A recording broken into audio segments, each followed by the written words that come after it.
Coca Cola কি আসলেই Israeli পণ্য?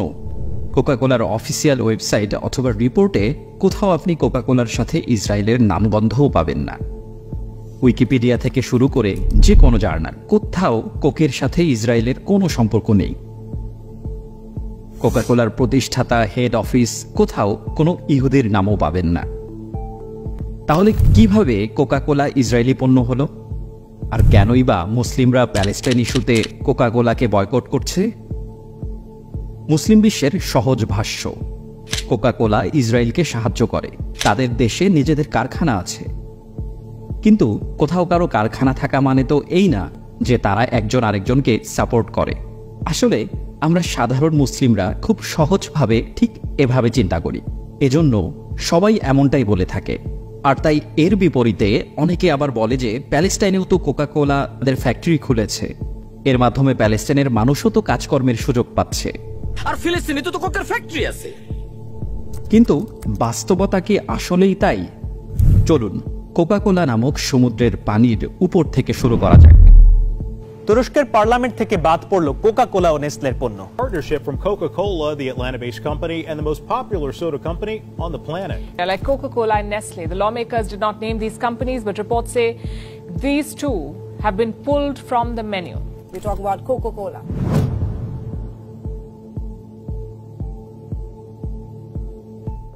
বর্তমানে কাউকে যদি জিজ্ঞেস করা হয় কোকাকোলার মালিককে, এক কথায় সে উত্তর দিবে মিস্টার ওয়ারেন বাফেট। কিন্তু ওয়ারেন বাফেট কোকাকোলার মালিক নন, তিনি হচ্ছেন ইনভেস্টর। কোকাকোলা কোম্পানির একজন বড় ইনভেস্টর হচ্ছেন মিস্টার বাফেট। তবে তিনি তার নিজের নামে এই ইনভেস্ট করেননি। এই ধরনের রাঘব বোয়াল যারা আছেন তারা সবাই কোনো না কোনো কোম্পানির নামে সাধারণত ইনভেস্ট করেন। আর কোকাকোলাতে মিস্টার বাফেট ইনভেস্ট করেছেন তার নিজস্ব ইনভেস্টমেন্ট কোম্পানি বার্কশায়ার হ্যাথওয়ের নামে। চলুন এবার আমরা পানির কিছুটা গভীরে প্রবেশ করি। কোকাকোলা কোম্পানির অনেকগুলো ইনভেস্টর আছে, আর সব থেকে বড় ইনভেস্টররা হচ্ছে বার্কশায়ার হ্যাথওয়ে, যার শেয়ারের পরিমাণ 400 মিলিয়ন এবং শেয়ার মূল্য $24 বিলিয়ন। 2 নম্বরে ভ্যানগার্ড গ্রুপ, যার শেয়ারের পরিমাণ 370 মিলিয়ন আর শেয়ার মূল্য $22 বিলিয়ন। এবং 3 নম্বর ব্ল্যাক রক, যার শেয়ারের পরিমাণ 303 মিলিয়ন এবং শেয়ারের মূল্য $18 বিলিয়ন। এছাড়াও আরও কিছু ছোট ছোট কোম্পানি আছে কোকাকোলার শেয়ারে। এখন দেখা যাচ্ছে কোকাকোলার 80 থেকে 90% মালিকানাই এই 3টি কোম্পানির হাতে, যার পরিমাণ প্রায় 7 লক্ষ কোটি টাকারও বেশি। আর তাদের শেয়ারের পরিমাণের তথ্য থেকে আমরা জানলাম যে কোকাকোলার সবথেকে বড় ইনভেস্টর বার্কশায়ার হ্যাথওয়ে হলেও ভ্যানগার্ড গ্রুপ ও ব্ল্যাক রকও কিন্তু পিছিয়ে নেই, সংখ্যা বিবেচনা করলে সামান্য পার্থক্য। এবার আমরা পানির আরও গভীরে যাওয়া শুরু করব। আমরা দেখব বার্কশায়ার কোম্পানির প্রকৃত ইনভেস্টর আসলে কে। মানে এটা তো একটা ইনভেস্টমেন্ট ফার্ম, তাকেও কি কেউ ইনভেস্ট করেছে? এর উত্তর হচ্ছে হ্যাঁ। বার্কশায়ার কোম্পানির উপরও অনেকগুলো ইনভেস্ট আছে। আর এই কোম্পানির প্রধান 2 ইনভেস্টর কে, একটু গেজ করুন তো। হ্যাঁ, ঠিকই ধরেছেন। 1 নম্বর ইনভেস্টর হলো সেই ভ্যানগার্ড গ্রুপ, যার ইনভেস্ট করা শেয়ারের মূল্য বর্তমানে $51 বিলিয়ন বা প্রায় 5.5 লক্ষ কোটি টাকার সমান। আর 2 নম্বর ইনভেস্টর ব্ল্যাক রক, যার ইনভেস্ট করা শেয়ারের মূল্য $36 বিলিয়ন বা প্রায় 4 লক্ষ কোটি টাকার কাছাকাছি। তাহলে এই তথ্যগুলোর উপর ভিত্তি করে আমরা 2 রকম দিক দেখতে পাচ্ছি। একদিকে কোকাকোলা কোম্পানির প্রধান ইনভেস্টর মিস্টার ওয়ারেন বাফেটের বার্কশায়ার হ্যাথওয়ে হলেও ভ্যানগার্ড গ্রুপ ও ব্ল্যাক রক কোম্পানির ইনভেস্টমেন্ট একসাথে করলে তার পরিমাণ বার্কশায়ারের চেয়েও ডাবল হয়। অর্থাৎ বার্কশায়ার চাইলেই কোকাকোলা নিয়ে যে কোনো সিদ্ধান্ত নিতে পারে না। আরেকটি দিক হচ্ছে বার্কশায়ার নিজেই চলে ভ্যানগার্ড গ্রুপ ও ব্ল্যাক রক কোম্পানির অর্থে। মানে এই 2টি গ্রুপ কোকাকোলা ও কোকাকোলার ইনভেস্টর কোম্পানি 2 জনেরই প্রধান ইনভেস্টর। তাই এই 2 গ্রুপ যা বলবে তারা তাই করবে, একদম বাধ্যগত ছাত্রের মতো। এখন অনেকে বলতে পারে যে ভাই, এই কোম্পানির ইনভেস্টরের লিস্টে বিরাট অ্যামাউন্ট অন্যান্য ইনভেস্টমেন্ট ফার্ম বা কোম্পানিরও তো আছে। সত্যি কথা বলতে আপনি সে সকল ইনভেস্টর এবং ইনভেস্টরকে যে ইনভেস্ট করেছে তাদের লিস্ট যদি চেক করেন, তাহলে ঘুরে ফিরে সেই বটের তল, সেই একই 2 কোম্পানির নাম আসবে। ভ্যানগার্ড গ্রুপ ও ব্ল্যাকরক। তাই একদম বাস্তবিক সত্য হল কোকাকোলার মূল ইনভেস্টর বার্কশায়ার হ্যাথওয়ের আসলে কোনো বড় ক্ষমতা নেই, শুধু কাগজে কলমে নামটাই আছে। আর ওই যে দুই কোম্পানি, তাদের ইনভেস্টমেন্ট আসলে নেই কোথায়। বিভিন্ন TV channel, Coca Cola, Pepsi, world Disney, Fox cinema, Netflix, Apple corporation, Intel, Amazon, Fox news, bank of America, Tesla, Facebook, Google, কারা নেই সেই তালিকায়। চলুন এবার পানির একেবারে তলানিতে চলে যাই আমরা, একদম গভীরে। অর্থাৎ আমরা এখন দেখব এই কোম্পানিগুলোর পেছনে আসলে কোন কোন ব্যক্তি বা মানুষ আছে। যদিও আপনি চাইলেই সহজে বের করতে পারবেন না ব্যক্তি হিসেবে কে কে আছে এইসব মেগা জায়ান্ট কোম্পানির পেছনে, এদের পেছনের শেয়ার হোল্ডার কারা, কি বা তাদের বংশ পরিচয়। তবে কঠিন হলেও অনেক কিছুই বের করা সম্ভব। প্রথমেই ধরুন ব্ল্যাকরক। এটা একটা অ্যাসেট ম্যানেজমেন্ট কোম্পানি। এই কোম্পানির কীর্তিকলাপ নিয়ে আমাদের পেজ ও ইউটিউব চ্যানেলে আরেকটি ভিডিও আছে, দর্শকদের অনুরোধ করব সেই ভিডিওটি দেখার জন্য। যাই হোক, ব্ল্যাকরক কোম্পানির ফাউন্ডার, চেয়ারম্যান ও সিইও হচ্ছেন ল্যারি ডি ফিং। তিনি একজন ইহুদি, বর্তমানে ব্ল্যাকরকের সর্বোচ্চ এককভাবে 5,20,000 শেয়ারের মালিক। এরপর ব্ল্যাকরকের কো ফাউন্ডার হচ্ছেন সুসান এল ওয়াগনার। তিনিও ইহুদি পরিবারের সন্তান, আর বর্তমানে ব্ল্যাকরকের দ্বিতীয় সর্বোচ্চ শেয়ারের মালিক, পরিমাণ 4,29,000। তারপর ব্ল্যাকরকের প্রেসিডেন্ট রবার্ট এস ক্যাপিটো, তিনিও একজন আগা গোড়া ইহুদি। 2012 সালে ইহুদি কমিউনিটি থেকে তাকে অ্যাওয়ার্ড দেওয়া হয়। তিনি ব্ল্যাকরকের 2,26,000 শেয়ারের মালিক। এবার আসা যাক ভ্যানগার্ড কোম্পানিতে। এদের বিষয়ে তথ্য অনেক কম, তবে এর ফাউন্ডার হার্বার্ট এ ক্রাফট, যার ইহুদি দরদ একদম প্রমাণিত। তিনি ইহুদিদের জন্য আলাদা ট্রান্সপোর্টেশন ও স্কুলের ব্যবস্থা করে দিতেন। আমেরিকান জাতীয় রাগবি খেলোয়াড়দের মধ্যে যারা ইহুদি, তাদেরকে তিনি আলাদাভাবে দান করতেন মোটা অঙ্কের অর্থ। তার পরিবার এখন এই কোম্পানির প্রায় 2,11,00,000 শেয়ারের মালিক। তাহলে তাদের হাতে কতটা ক্ষমতা একবার চিন্তা করুন। আরেক ব্যক্তি ইসরায়েল ইংল্যান্ডের, ইহুদি বংশোদ্ভূত আমেরিকান এই সমাজসেবীর ভ্যানগার্ড গ্রুপে 17 লক্ষর মতো শেয়ার আছে। এছাড়াও আরও অনেকে আছেন যারা মিডিয়াতে আসেন না, লো প্রোফাইলে থাকেন। আমরা এখানে মাত্র কয়েকজনের কথা বললাম। আরও কত ইহুদি ইনভেস্টর এই গ্রুপগুলোর পেছনে আছে কে জানে।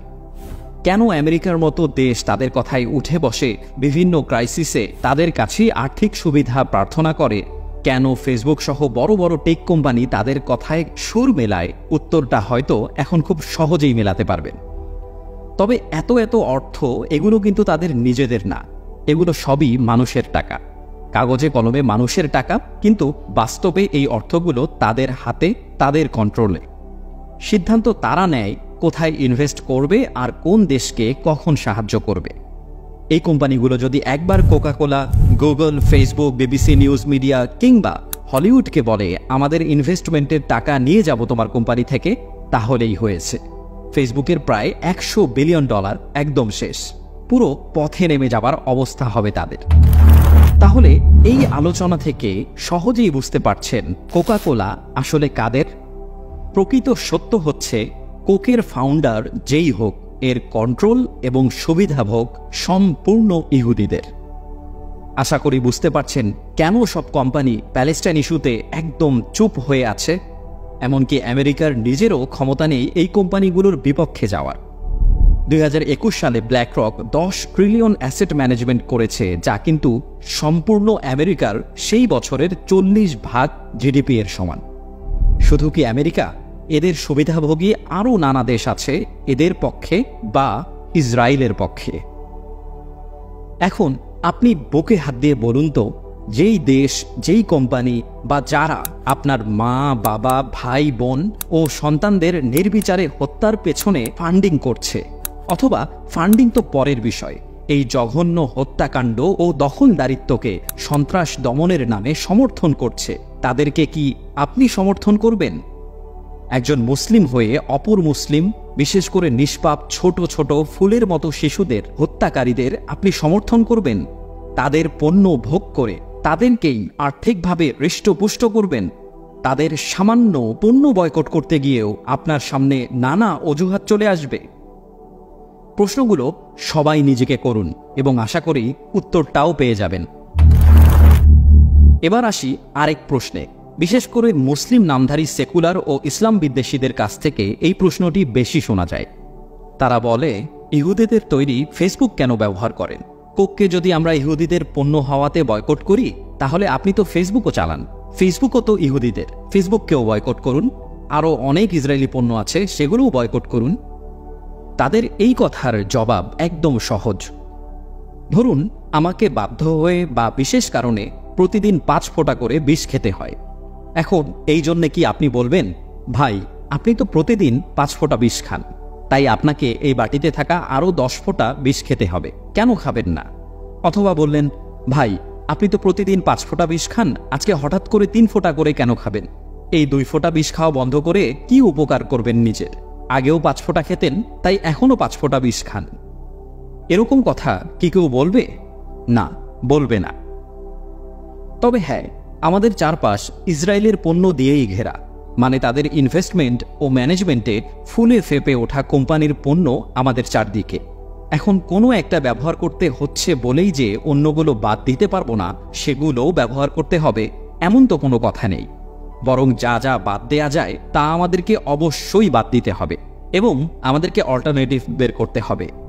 যেমন ইউটিউবের পরিবর্তে মাহফিল অ্যাপ অনেক সুন্দর কাজ করছে। ফেসবুকের পরিবর্তে আলফাফা কমিউনিটি অল্প অল্প করে চেষ্টা করছে। অনেকে কোকের বদলে দেশীয় মোজো কোলাতে ডাইভার্ট হচ্ছে। যদিও স্বাস্থ্যের জন্য এসব কোনো পানীয়ই ভালো নয়। ইসরায়েলি পণ্য অনেক হলেও তার বিপরীতে কয়েক গুণ বেশি নন ইসরায়েলি পণ্য ও সার্ভিস আছে। শুধু সঠিকভাবে প্রচারের অভাবে আমরা সেগুলো জানি না। তাই আসুন আমরা নিজেরাই নিজ দায়িত্বে সেগুলো প্রচার করি। চাইলেই সব অল্টারনেটিভ আমরা ব্যবহার করতে পারি। সর্বোপরি একজন মুসলিম হিসেবে সকল ইসরায়েলি পণ্য বয়কট করা আমাদের জন্য অবশ্য কর্তব্য। সব না পারলেও অন্তত যেগুলো সম্ভব সেগুলো সর্বোচ্চ পর্যায়ে বয়কট করা উচিত। কারণ আমাদের ভাই বোন সন্তানদের হত্যাকারী ও তাদের সমর্থকদের পকেট আর ভারী করতে চাই না আমরা। ইসলামের আদেশ অনুসারে একজন মুসলিম হিসেবে অন্য মুসলিম ভাইয়ের বিপদে করণীয়তে আন্তর্জাতিক বা রাষ্ট্রীয়ভাবে অনেক বাধা থাকলেও ব্যক্তিগত পরিসরে এতটুকু কাজ তো আমরা করতেই পারি। আর বয়কটের যে আসলেই প্রভাব আছে তা বিপক্ষ দলের দিকে একটু ভালোভাবে খেয়াল করলেই বোঝা যায়। বিজ্ঞাপন তৈরি করে তাদের নিজেদের মিথ্যা অবস্থান কান্নাকাটি করে সবার সামনে তুলে ধরতে হচ্ছে তাদের। তাই এখন সিদ্ধান্ত আপনার। তাদের মিথ্যা প্রচারণায় গা ভাসিয়ে কোক গ্রহণ করবেন, নাকি হাজারো মুসলিমের রক্তে রঞ্জিত দখলদারদের সমর্থক কোককে বয়কট করবেন?